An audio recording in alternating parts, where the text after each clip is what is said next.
Ito po, yan. Gumawa ako ng rice na brown. Ipa-brown ko muna itong onion.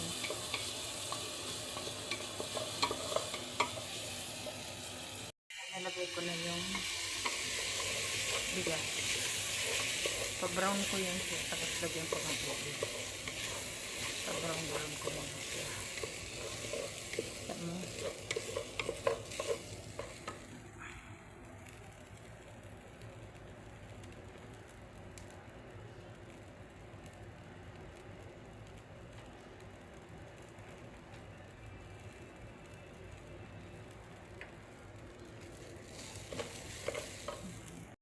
Brown na po siya. Ngayon, lalagyan natin siya ng tubig. Na brown na po siya.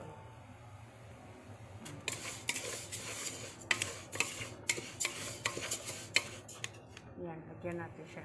Tinakpan ko na po ang rice na brown. Thank you.